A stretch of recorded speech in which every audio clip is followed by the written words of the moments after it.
Yes, ठीक है। और अगर आपको वैसे मतलब अगर बहुत ज्यादा म्यूकस किसी के फील्ड है, जो ये थ्रोट पे ये डिप्रेशन है, इस पे हल्का सा हाथ रखो और उसको बोलो ब्रीद इन ब्रीद आउट करो, ठीक है। वो स्टेथोस्कोप लगा के चेक करते हैं, है ना, जो वो घड़घड़ाहट होती है ना, वो आपको यहाँ पे होती है, ठीक है। लेकिन ये तब होती है जब बहुत ज्यादा म्यूकस हो, लाइक अदरवाइज तो जैसे ब्रीदिंग प्रॉब्लम है और बहुत सारे पेशेंट्स तो जैसे सुबह के टाइम उन्हें आता है, मतलब आती है, ठीक है। हम जो और एक्सरे विदाउट स्टेथोस्कोप के चेक कर सकते हैं, वो कहाँ कर सकते हैं, ये तो पता है। सबसे ज्यादा प्रॉब्लम ये है, सबसे ज्यादा प्रॉब्लम है। बाकी तो देखो स्टेथोस्कोप में कुछ चीजें हैं जो आपको डीप हियरिंग में हेल्प करता है, डीप जो आपकी हार्ट की होती है ना उनको, ठीक है। अब दूसरी क्या कह रही थी? इसमें पोस्चरल पोजीशन, हाँ पोस्चरल पोजीशन तो है, इसके साथ हाँ एक्सरे, एक्सरे में कैसे चेक करते हैं कि फ्लूइड है या नहीं है, म्यूकस है या नहीं, वाइट दिखाई देता है, वाइट पेचेस दिखाई देते हैं। हाँ वाइट पैचेस। एक्सरे में वैसे कुछ नहीं आता सिवाय बोन्स के, जो मतलब जैसे लिगामेंट इंजरी कह रहे हैं और वो एक्सरे करा रहे हैं इररिलेवेंट, ठीक है। इंटरनल इंजरी कह रहे हैं, एक्सरे करवा रहे हैं इररिलेवेंट। एक्सरे में सिवाय बोन्स के और कुछ नहीं आएगा, ठीक है। उसमें पानी भरा हुआ तो भी पता चलता है, वो पता चलता है क्योंकि जो बोन्स है हमारी वो वाइट दिखती है एक्सरे, और जब भी हमारा फ्लूइड फिल होगा तो वो हेवी वाइट दिखता है। जब भी कोई भी आपको अगर कभी मौका मिले ना तो लंग कोलैप्स के पेशेंट का एक्सरे चेक करना, लंग कोलैप्स, ठीक है, जो आपको कार्डियक अरेस्ट को जैसे आईसीयू में होता है ना, कार्डियक अरेस्ट को लीड करता है, ठीक है। उसका क्या होता है, पूरा लंग पूरा वाइट होता है, पूरा वाइट, उसमें इतना भी आपको ब्लैक पोर्शन नहीं दिखेगा, ऐसा लगेगा इस साइड का लंग है ही नहीं, पूरा वाइट लंग कोलैप्स है। ऐसे कुछ एक्सरे नॉर्मल भी देखने में आते हैं जिनमें एक साइड एक्सरे में लंग्स आ ही नहीं रहे, लेकिन उसमें हेजी रहता है, हेजी मतलब थोड़ा धुंधला सा, लंग कोलैप्स के पेशेंट तो बिल्कुल वाइट होता है, ठीक है।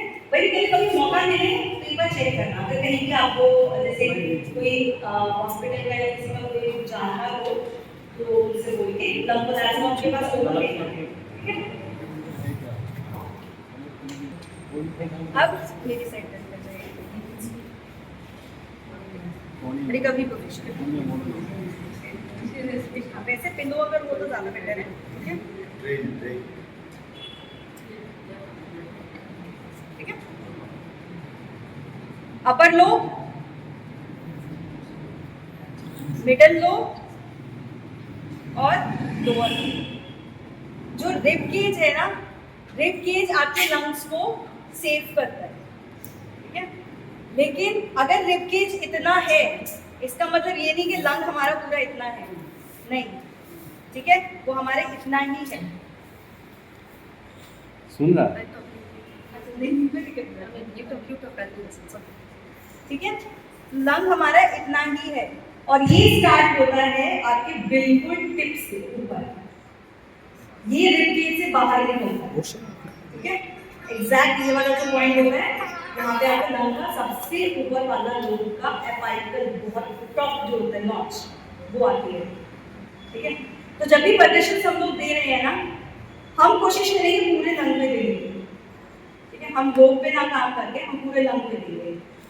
सबसे बेस्ट मेरे को यही लगता है, रीजन भी कि इसमें क्या किया हमने, जो एयर कैविटी है जहाँ से हमारा निकल सकता है बलून, जिससे हम इसको बाउंड करवा सकें, बाहर निकलवा सकें, वो हमने इस पोजीशन पे लाके उसको वे दे दिया, हमने उसको पैसेज दे दिया, ठीक है।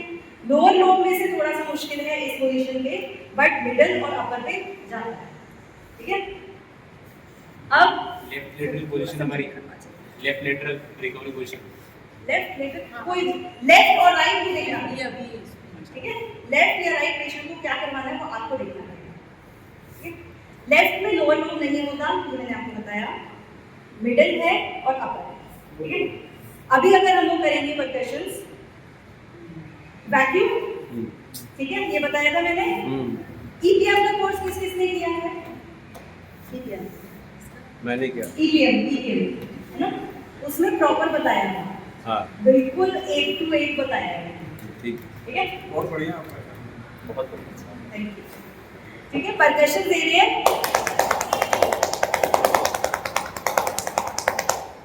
अब फ्रीक्वेंसी, मूवमेंट, रिस्ट।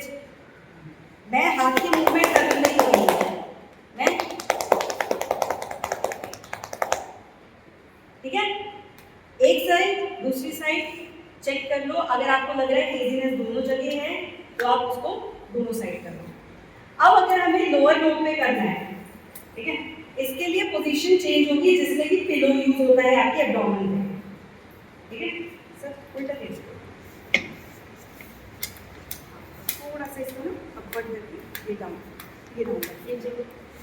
अच्छा हाँ, ऐसे ना दो ब्लैंक और चाहिए और चाहिए नॉट है ये दिस के दिस और लगेगा एक और अच्छा, ये सिर्फ मैं अभी ऐसे ही कर रही हूँ, बट आपको पिलो यूज करना है। जिसका पेट बड़ा हो वो क्या करेगा पिलो ले लीजिए मतलब पिलो ले लीजिए, अदरवाइज इसमें आपको मोटा पिलो चाहिए। वैसे पोजीशन जितना रहेगा, अभी पिलो मेरे पास नहीं है इतना हाइट। और है नहीं और है ना, ये और है ना, एक और लगेगा एक दो दे दीजिए ना, अच्छा है दे दीजिए हमने लोअर नोट को मिडिल पे आने का रास्ता दे दिया, मिडिल से ही वो बाहर जा पाएगा। ठीक है, अपर वाले को भी मिडिल पे लाना है तभी वो बाहर जा पाएगा। अब लंग इतना है, परकशन दे लो,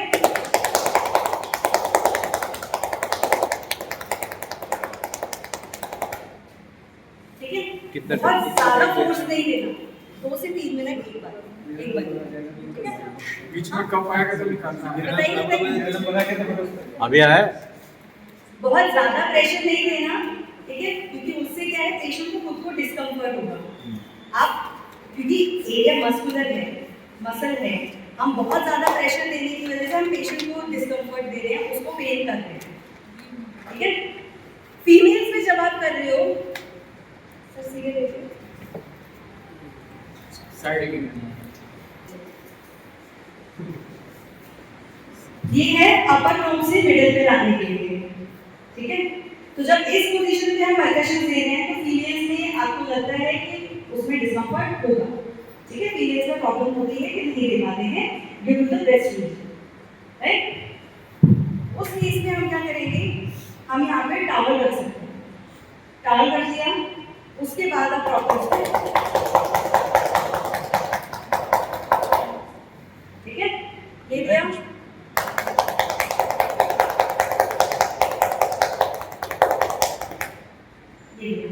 उसके बाद परकशन से हमेशा याद रखिएगा, परकशन कराने के बाद आपको खांसी जरूर करवानी, अगर नहीं आ रहा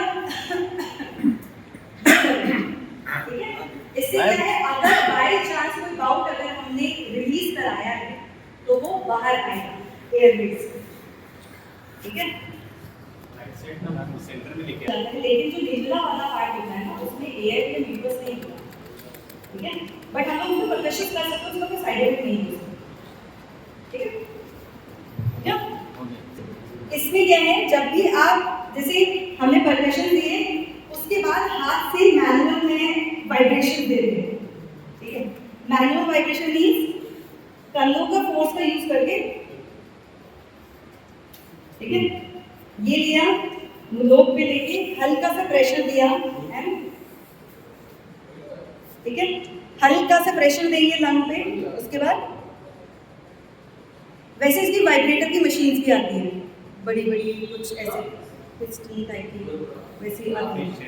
हाँ, चेस्ट वाइब्रेटर्स, उसे चेस्ट वाइब्रेटर्स कहते हैं, तो उससे भी आप दे सकते हो। अगर नहीं है तो मैं मैनुअल, मैं यही करती थी, मैंने हमेशा मैनुअल दिया, ये किया हल्का सा वाइब्रेशंस के साथ। ठीक है, ये हो गया। इसके साथ आता सेगमेंटल ब्रीदिंग। ठीक है, सेगमेंटल ब्रीदिंग कैसे कराते हैं हम लोग, बेसिकली क्या कराते हैं, अगर आपका SpO2 लेवल आपको दिख रहा है कि हल्का डाउन जा रहा है। पेशेंट आपके पास है क्या, वो प्रॉपरली ब्रीथ नहीं कर रहा या आपकी कमांड नहीं ले रहा, उस केस में आप मैनुअल करवाओ, ठीक है। मैनुअल में क्या होता है, ब्रीथ इन किया, आउट किया, लेकिन हमने उसको असिस्ट कर दिया, आउट कर दिया, ठीक है। दूसरा हाथ मैंने चेस्ट पे रखा। अब ब्रीद इन करिए सर। ब्रीद इन करते हुए मैंने हल्का सा प्रेशर से रोक रखा है। ब्रीद आउट करिए, ठीक है। ताकि ब्रीद आउट जब वो करे ना, तो हम लोग उस सेगमेंट में हम लोग चाह रहे हैं कि पूरा एयर आउट हो, जिससे कि जब वो दोबारा लेगा ना, तो वो स्पेस ऑलरेडी पूरी खाली हम कर चुके हैं, तो एयर जो होगी वो और ज्यादा ऑक्सीजन उस एरिया में फिल होगी, ठीक है। ये फॉर ऑल दीस थिंग्स ये होना जरूरी है या हाँ। फ्लैट फ्लोर में नहीं, फ्लैट फ्लोर पे नहीं, इसके लिए आपको ये थोड़ा सा हाइट दे, चाहे पिलो ले लो या बेड एलिवेशन हो सके, वो करवा सकते, ठीक है। परकशन प्रेशर एग्जैक्टली कहाँ दिया? मैंने दो ऊपर, मैंने बताया अपर, मिडल, लोअर। आपने मिडल पे दिया। मैंने अभी मिडल पे दिया। मिडल और लोअर पे आप आराम से दे सकते हो। अपर वाला बहुत टॉप होता है, उस पे जब आपको देना है तो उसको सिटिंग में या आगे फॉरवर्ड लीन करके दे सकते, ठीक है। So this lower lobe is rib cage जहाँ खत्म होती है ये रिब केज है। हाँ। हमारी 12 वो होती है रिब्स ना, जिसमें से 2 फॉल्स होती हैं, हाँ। जो सिर्फ यहीं से आता है, फ्लोटिंग रेक्स फ्लोटिंग, है ना। तो जब हमारी ये 2 खत्म हो चुकी हैं, जब ये फ्लोटिंग रेक्स यहाँ से ही स्टार्ट हुई, यहाँ नहीं आएंगे, 10, 9, 8 और 7 ट्रिप पे खत्म है। अच्छा, यहाँ से जाओगे 7 ट्रिप पे खत्म है। उसके नीचे सिर्फ एयर कैविटी है, ठीक है। एयर कैविटी है, ऑर्गन्स भी आपके उसमें इंपेंडेंट है, ठीक है। अभी हो गई therapies, so let's go for the practical hands on, ठीक है।